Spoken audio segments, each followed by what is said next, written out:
Hello and welcome back to your OnlyAccies preview show. Today we're joined by Dunfermline fan Ben. Ben, how are you doing today, mate? You all right? I'm great. Yourself? Yeah, not bad, man, not bad. We'll be looking ahead to obviously the weekend's game where Accies travel to take on Dunfermline. We'll also be talking to Ben a little bit about what's gone wrong with Dunfermline so far this season. They find themselves bottom of the table, so we'll be diving into that. And I think that's the perfect place to start, Ben. We said at the start of the season when we were kind of doing our predictions that Dunfermline would be right up there. If not first place, probably second or third. And yet we both kind of find ourselves in a horrible position at the bottom of the table. Where do you think it's kind of gone wrong for Dunfermline so far? I mean, it was kind of all roses after the Premier Sports Cup opening games. Obviously, we'd played teams like Dumbarton, Stennismuir, we'd beaten Partick Thistle away from home as well. So there was a lot of shining lights in the season, and we were making decent signings, ones of decent calibre, even from opposition fans. We're saying that, obviously, as you're saying, you was all kind of expecting us to be at least at the top end of the table. And I think maybe playing so well in the group stage of the Cup at the start of the season, despite us doing that for the past kind of 4 seasons, really, we've always done well in that kind of pre-season Cup, I suppose. This season's kind of really hurt us in that aspect because Peter Grant's come in, we've changed formation into a formation that we've never really found successful at Dunfermline. A lot of managers have tried it in wee spells and it's never worked out, and they've gone back to just standard kind of 4-4-2 type formations and that. But Peter Grant come in and changed it straight away pretty much. And I think Saturday was the first time we kept a clean sheet. So that's kind of speaks volumes of how it's not really worked out, especially defensively. Even in the cup games, we were conceding silly goals. Even though we were winning by decent margins, we were always conceding, and that was always a worry. After the games, Peter Grant was coming out and really criticising how we lost silly goals and stuff, despite dominating games and stuff. So we never really learnt for that. Took it into the league campaign, and obviously it's gone from bad to worse, I suppose. I think we've conceded about 14, 15 goals since the cup games, including obviously 6-0 away to Rangers in the cup and the round after the group stage. So it's really not been a good start for us. It is massively down to the defensive performances, really, just because we do have the attacking talent there. There was a lot of kind of just because of the setup, really. It's a new defensive shape and stuff, and we brought in a player, Ross Graham, for Dundee United, who really hasn't hit the ground running and looks really naive on the ball and stuff like that. So there's a lot of wee niggling things that we do need to sort out. At the weekend, we looked far better, but that was after changing formation back to a 4 at the back, and Ross Graham wasn't in the matchday squad at all. So it's stuff like that fans have been wanting to see for weeks now. I mean, I'm assuming at least one of you would have seen what it was like at their United away game, and the atmosphere was toxic, really. Your video. Aye, it really wasn't a nice place to be at that point in time, because it was just like fans just really weren't happy. Obviously, a lot of people chose to watch the game not entirely sober, put it that way, so that didn't really go to help things either. But that's Brandon's area expertise. That get not sober.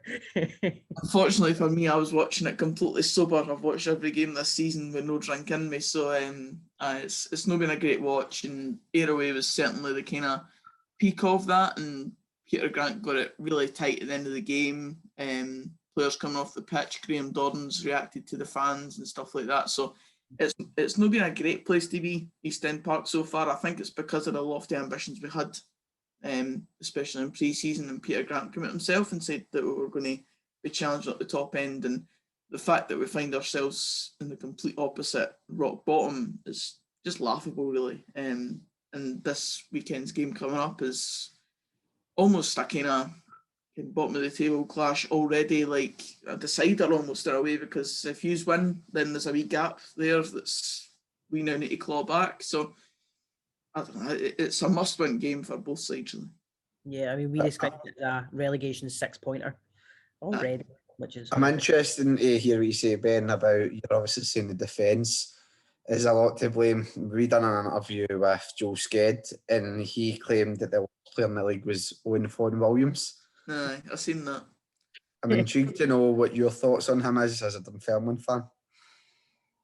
It's a weird one to him because I know how nice of a man he is, and you can always say that about football players, that I'm sure they're lovely people and that, but they're just not quite cutting it.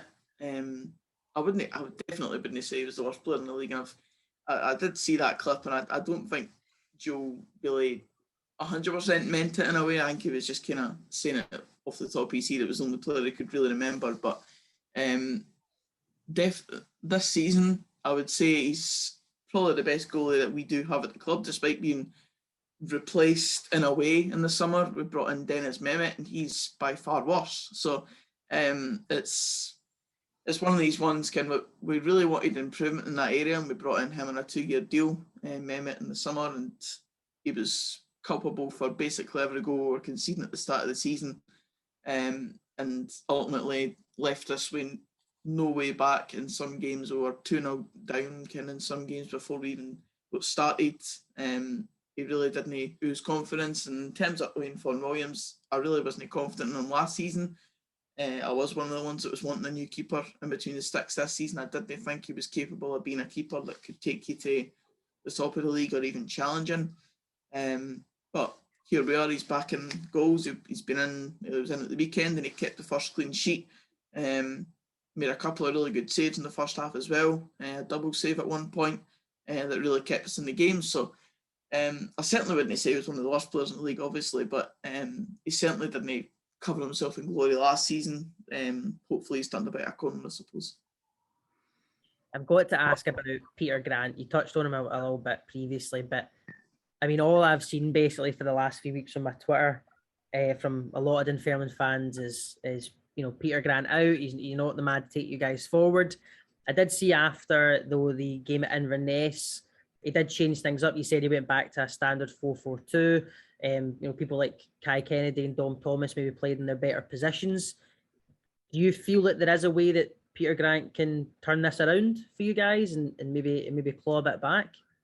I mean, there always is in football. It's like we're that fickle that at the end of the day, if it goes well, we'll support our team and we'll get behind the manager again. When it's really not going well, and obviously you know how bad it's gone for us since the cup games, there was no other way around it for the fans. And you're going there and paying your money to watch your team get pumped essentially every week, and the football just wasn't working. He was coming across as just stubborn and a bit arrogant, really, to not notice the changes and make them. So it does come down to just getting back to basics, really. It happens all the time when managers are in a bad run of form and the team's not performing. Sometimes you just need to go back to what is tried and tested. And it seemed to work at the weekend. I'm not going to say it's going to suddenly turn around our season and it's all going to be sweet and rosy after this weekend's game. Hopefully we do come out with a win and we get on a bit of form now and start clawing back points, because we all know that if you go on a wee bit of a run in this league, you can suddenly be back in it because it's that tight sometimes. You've seen a team like even Arbroath, for example, go on a really good run so far, and they're up in the higher echelons of the league who nobody would have had them up there, but because of their run of form, they find themselves up there. If they go on a bad run, they'll be overtaken by some other team. There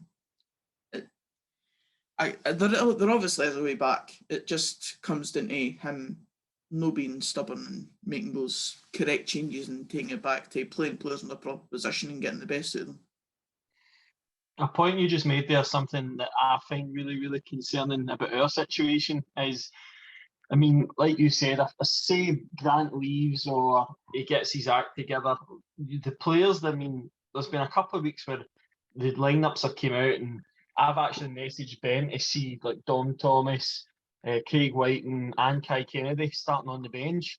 I mean, it doesn't take a genius to realise that if someone else comes in, you've got the players there that are all proven at this level, and it wouldn't take long before you do start picking up the points. The difference with Accies is we don't have anything in reserve.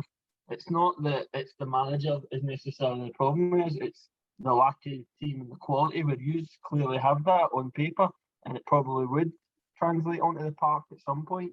So I think there's more potential within Dunfermline than there seems to be with us at the moment, and that's what I think quite scary is you could have a total revival, whereas we don't know where that's going to come from for us. I mean, I've seen, for example, we used it even in the Premiership last season, where it was like the striking options have just never really been there in terms of real quality options. I know you've got Andy Ryan now, who's relatively proven at this level. He was with us, obviously, and he was quite highly thought of within our fan base. He didn't really get a lot of game action with us, but when he did, he came on and made a bit of an impact and stuff, and he's certainly made a difference in some of your games so far. But obviously, when you're looking at us as well this season specifically, we've almost got too many options up front. Especially even when you go for like a 3-4-3 setup that we kind of have been at the start of the season. Even if it was Nikolai Todorov, Kevin O'Hara, and Craig Whiten up front, you've still then got to fit in Kai Kennedy, Dom Thomas, Ryan Dow. So there's multiple options there for us, and as I said, Accies just simply haven't really had that in the last couple of seasons. David Moyle, I've never really rated, albeit at the games I've been at against Motherwell, he's scored a couple of goals, and that always goes to help things, scoring against the rivals and that. But Callum Smith, for example, never rated him. I think Ben knows that himself, that when I spoke to him when Callum Smith initially signed, I was never behind that signing, never really thought it was going to work, and he now finds himself back at Airdrie. So I think that's kind of been proven to be right, and I don't really know what Aki's kind of recruitment strategy is for strikers and stuff, because it was pretty clear, obviously to yourselves as I've been listening throughout the season so far, and even for afar, that Aki's just need a wee bit of quality up front, just one extra addition even, just that was going to get, even just 10, 15 goals-ish, and just bring that to the team. But I don't really see that happening. I don't know what the loan market's like at this point. I don't know if the club are still looking into that side of things. Maybe they'll go for something in January if the situation gets even worse. But it is really an area that you need to shore up in, especially now that David Templeton, I think, has been ruled out even further. Yeah. So it's another attacking option down. So he's definitely done another quality option in there. Let's look ahead to the weekend.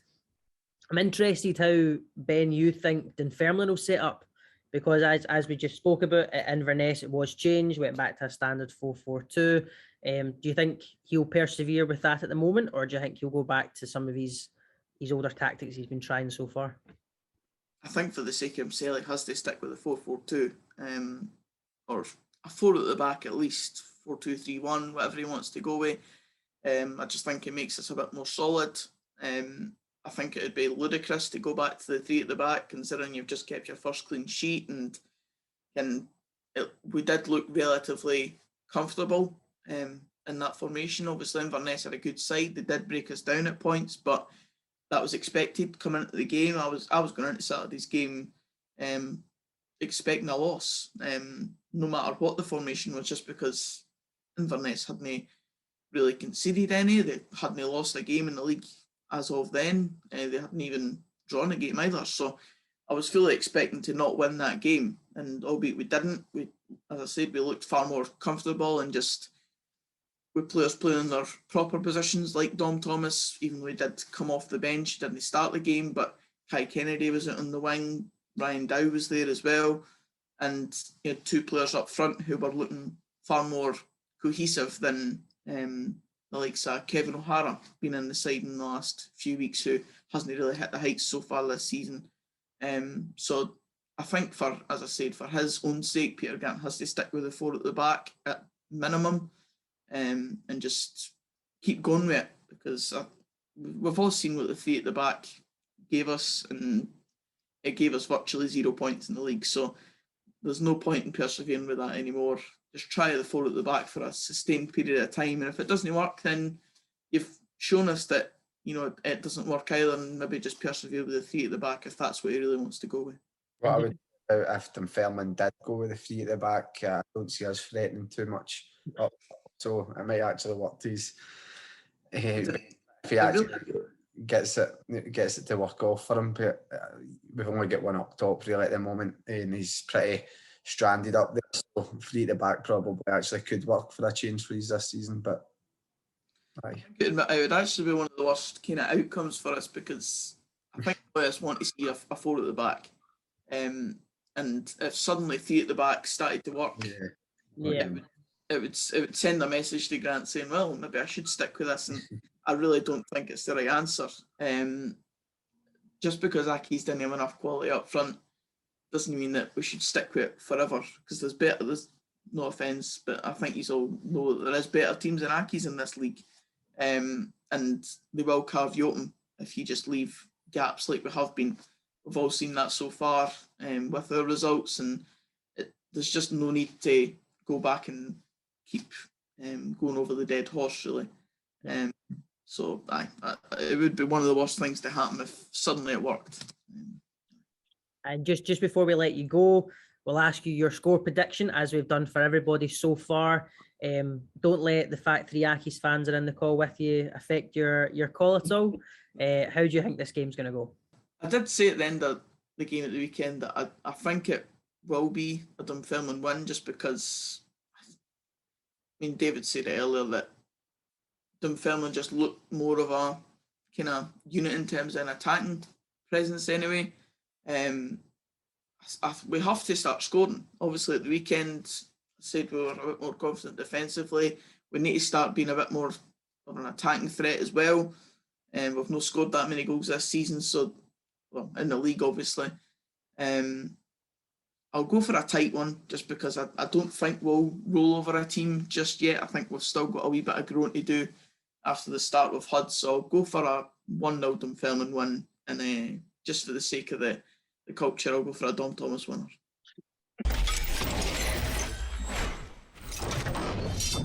I guess I feel a bit silly asking you how you think we're going to line up, because there's not really many changes we can make to the squad.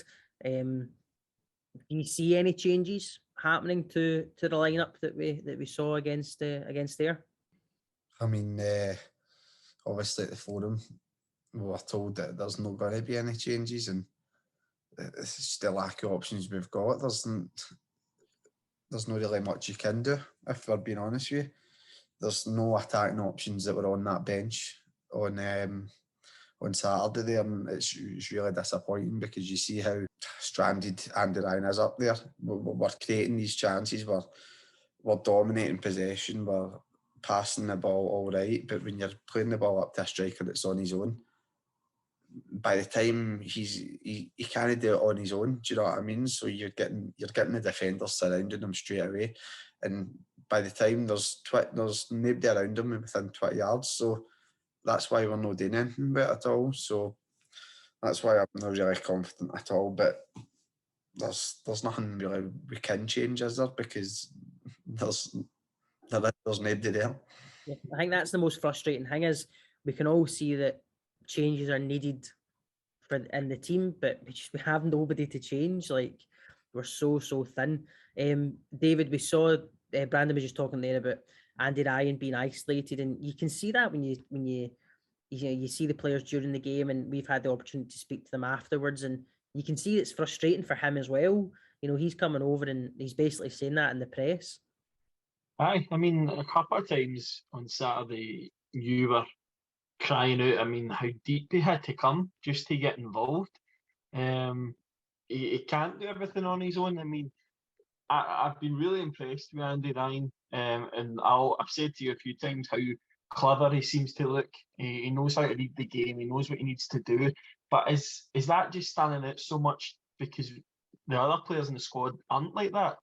The players are clearly not at the level we think they are.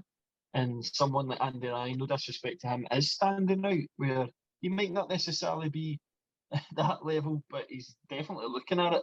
In comparison, he looks a lot smarter. He looks like he reads the game better. He has a bit more fight. He has a bit more kind of grit and leadership amongst them, where I didn't see that for any other player. I mean, I've said it before, when we concede, it's only a matter of time before we concede again. The squad seems Like there's just a rotten core of just naivety, not enough kind of bollocks about them to see this out. Andy Ryan, you feel bad for the guy because you, like you said, you see the frustration. He's actually, fair play to him, came out and said that as well. So I think what to say that. I think one thing you could sort of change is the sort of players that they're playing in this system, because look at the game against Queen of the South. When you've got two up top and you've got somebody there with Ryan, we're much more threatening. We're dominating the possession with the style of play Stan's trying to play. But when you've got somebody up top with him, we can capitalise. We're going to get chances, and I don't know if Moyo's injured. I know not much people like Moyo, but it worked at Queen of the South because Andy Ryan had somebody up top with him. When we're playing Kyle Munro up top with him, I just don't see him as a striker. His mentality is bringing him back far too deep. He's not playing as a supporting striker. He's not playing as a two up top. So I don't know if you sort of, I don't like the way in which they're playing. What's his name? I don't like the way in which they're playing Mullen just now. I think they're trying to play him in the Ross Callaghan role, and it just isn't working. When we first signed him, we thought, well, it's a good signing. It's no worked. So I don't know if you put him up top with Ryan and see how that works, and maybe you then take Monroe off and put Smith in the midfield in that sort of role. I think for me, for the people we've got available, or the people we think we've got available, that's the only suitable change that you can make. I think it's clearly not working with Monroe up top with Ryan. Give him a different option. Mullen can play up top. It's not working for him in the position he's in. I think that's a suitable change for me. Yeah, I would agree with that. That's something David and I spoke about when Mullen first signed. You know, Livy were going on about how he's a great winger. He can even play wing back, but they definitely saw him as either just off a striker, but playing up top, or kind of out on either side. So yeah, no, listen, I would be very happy to see that. And we spoke about Kyle Monroe and that, David, previously. We don't know his position, and he's obviously still a young guy, but I don't want him leading the line up top. I don't see that happening. I don't want that to happen. Brandon, I want to ask you about something that was mentioned at the fans forum, and David touched on it there, was the lack of leadership. And that was something that the fans asked both Maitland and Taylor about.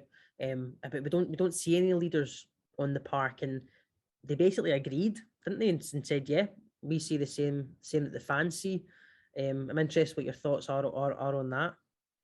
I mean, I think because we have been sort of graced throughout our period, the time being in the top flight with so many leaders, it obviously makes it even more obvious when we don't have them.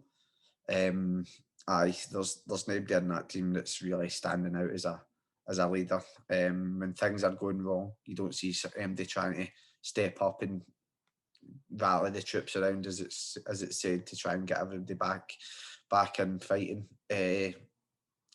Even like you see us when we score, like we're celebrating with each other, but you just don't see that one person that's sort of taking everyone by the scruff of its neck and sort of taking charge. Even when the captains, they don't really show captain sort of attributes. So it's unfortunate, but they say they're going to try and change that mentality. But I think that type of attribute, you're born with it. I don't think it's something that you can embed into a team that's already there. If you've got the qualities, then you've got them. Unfortunately, it doesn't seem like we've got anyone in that squad just now that has the sort of Emery, the sort of McKinnon, even the Mikey Devlin, the sort of, I don't know, it just goes way back. Just not even just the sheer leadership quality, just people that seem to really, really care. And it's unfortunate because there's been times when we were in the top flight we weren't graced with the best of quality players, the best technically gifted players, but because they had the qualities of leadership and they had the sort of the fight and the sort of real passionate attitudes, that's why we survived for so long. And unfortunately, we don't have that now. I totally agree with that. I mean, there's even times where it's even wee silly things. See, like I say, the first 45 minutes is just Accies chatting on the door. Now, no doing anything, but get that crowd behind me, get the team rallied up. Even the body language when they come out for a game, it's just they walk out. Is it try to look all calm and cool or whatever? But they don't look like they're up for it. They don't. There's no buzz about the team when they're coming out. There's no excitement for the game itself. I mean, probably the fans we could get behind the team a bit more, but this is just because. I mean, I even said it in the interviews after the game. We saw that coming. There needs to be somebody, like Brandon said, take it by the scruff of the neck. But again, also like Brandon said, that's not something. It's not something you should even have to embed. You should know that as a professional player that you can clearly see that's not around you. So you should be upon yourself to take that mantle and take the team. But there doesn't seem to be that there. I hate to use that term, but there's maybe too many passengers at the moment. Because like I say, Andy Ryan seems to be sticking out for all these attitudes, but maybe that's just because there's not the right amount of attitudes, good attitudes around him. And we have to talk about it again. It was brought up at the fans forum as well. Signings, they kind of went over it a little bit, saying that they did have a plan A and a plan B and lost out on both. Striker signings, what you make of that is up to yourself. They did say that they are still looking and hopefully get something in before the end of the month, is what Maitland said. But that's most likely obviously going to be a loan or a free agent. But there's no rumours, there's no links at all. Again, we're sitting here wondering, will we get anybody in? Brandon, you were obviously at the forum. What did you make of it when they were talking about their struggles of signing a striker? It seemed as if it all came down purely to money. It seemed as if it all came down to money, but as people were putting it towards them, surely, as we always say, you need to speculate to accumulate, and surely the chance of getting relegated twice is surely a bigger thing than having to put your hand in your pocket slightly. But they gave us the same generic answer they always give us when we don't seem to pull off a signing or that. Didn't seem really confident about them bringing in someone, but if they do bring in someone that's not got a club as until now, so there'll be a reason why they don't have a club. But there'll be plenty of people out there, and although they keep saying they don't want to just bring someone in for the sake of it, they fucking need to bring someone in for the sake of it, because there's no option when, as we keep saying, when we go 1-0 down, we're beat. We're not going to come back into that match with the options we've got now and the style and the way in which we're playing, because we've got no options up front if that's the way and that's the players that they want to play in the positions are playing. So unless they change their style, they start playing players we are saying should perhaps maybe be more forward and actually be attackers, and we're fucked. So hopefully we do see activity in the market, because regardless if it's a loan or if it's a free agent, we need somebody up top ASAP, because we're a bit fucked. Yeah, and something else that Taylor keeps bringing up, and again it was brought up at the forum, is a saying he wants progression, not perfection. He wants to see progress. It's starting to get in people's nerves, myself included. One fan asked, how many times do we need to hear this? How many times do we need to see progression before we actually see performances on the pitch and results on the pitch? David, what do you make of this saying and the fact it's getting touted out almost every week? I think you need to let the product on the pitch do your talking. Save yourself the whole. I mean, how many times have we talked about this? What was the hashtag? Kicking about. Now, we don't know who that's came through, but whatever it takes, just keep your mouth shut. Let your football do the talking, because someone will always remember something you've said and will cast it up. At the end of the day, progress should be game by game, and we've not seen that game by game yet. He talked about the Hearts B game. That shouldn't even be counting. I just think that game by game, we've not progressed. We had progress with the Queen of the South game. It was a step back. They kind of laboured performance against Hearts, and then we're just kind of. I haven't seen any intensity that we've saw against Queen of the South against any other team. Like Brandon said, you can see the goal we're beat. So I don't see any progress yet. thing that you've sort of summed it up there. You've just used two slogans or two sayings, which at the start of the season we were told whatever it takes. Not even 6 games into the season, we're saying progress, not perfection. So what one is it? Do you know what I mean? Totally counter each other. They both completely counter each other. One saying, "Oh, we're going to do whatever it takes to get up back to where we think we now belong." And then now that apparently we've realised we're perhaps not that good enough, they're looking for progress, no perfection. I don't know. The question was asked what he meant by progress and how long it's going to take for progress and what he sees as progress. I don't think that was really answered, if I'm being honest with you. But I don't know what he means by progress, no perfection. We've just been relegated for the top flight for 7 years in the top flight. But all of a sudden we're second bottom in the league and we're told there'll be small blips in the road like Arbroath. But he seemed to think that result on Saturday, that wasn't a blip in the road. I'm sorry, but it is. Getting beat off Ayr 2-0 at home after being in the top flight for 7 years in a row is a blip. Things aren't sitting right at the moment with me, both on and off the park, and it's unfortunate because I was hoping this could have been a new chapter, new era, and there was so much opportunity.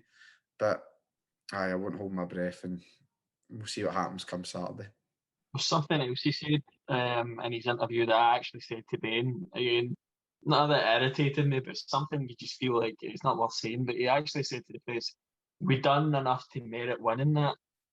And you don't win games without scoring goals. So how can you possibly say you've done enough to merit a win if you haven't even threatened the goal? Like I say, I just feel like sometimes, don't get me wrong, it's part of their job to speak to the press, but certain things just don't need to be said. Don't get me wrong, I think if you asked him, he'd probably tell you he's got a monumental job. I think even our better players are shadows of what they could be at the moment. I think even behind I think maybe coaching staff, so many things in the club aren't the way they should be and not to their full potential. And I think it will take a long time, but you need to keep the fans up to date. You need to let us know what's happening, what's working, what's not. I mean, I asked them in our interview about the fact that we got a heavy defeat and he made one change for the week before. Granted, it was a forced change. Now, I'm not stupid. I know we don't have many options to make big changes, but you've got our most promising young talent, Lewis Smith, on the bench. He's been on the bench the last few games. The club themselves have talked about how highly they regard this guy and the expectations they have on this guy. Clearly, there's something happening as to why he's not playing. Let us know why. I mean, this mentality of not even telling the fans if he's injured or not. I just don't understand. That's Ben's job to do that now. All right, so looking ahead to the weekend, David, I'll come to you first. Let's get your score prediction and maybe try and get you some points on our league table, because again, me and you are still sitting on 0. Well, you've got 1 week. This is what we talked about last week. You've got 1. We've got none. Not one single. When did I get my 1 point? Just there. You said Ayr would win. Oh no! You've got 2. Sorry, because you guessed Arbroath would win and then Ayr would win. So we did. I think I'm going to go with the head against the heart this time. I think it will be 3-0 Dunfermline. Yeah, I'm the same. I have to go with my head as well. I'm going to say 2-0 Dunfermline. I just can't see scoring, and I can see Dunfermline kind of carrying on for the game against Inverness. Brandon, what about you? Dunfermline haven't got a win yet all season. We are not threatening them at all going forward. It's got it written in the stars for what's going to happen. It's unfortunate. I think 3-0 Dunfermline as well was my sort of guess. I just feel like they've not had a win all season in the league. Yeah, they've got so much prowess going forward. Even their 5th choice striker would fucking walk in our first team, you know. They've got so much that could threaten us. Their defence look very poor when they're getting attacked. There's so much gaps in between McDonald and Matheson when they go forward, and the 2 centre backs we've got just aren't going to cut it against the players they've got going forward. I think this will be a game where the fans will get back on Peter Grant, because I think it will be a hammer. And I think I'm actually being pretty timid by saying 3-0, because my head is saying quite a lot more actually, but I'm going to stick with 3-0. For a team that was 7 years in the Premier League, it's no ideal how we started the season, and I just really hope that the board see that and they get it changed soon. Well, you've heard our score predictions. Let us know yours over on our social media to be included in our league table for the season. Thank you very much for watching. We hope you did enjoy, and we'll see you after the game.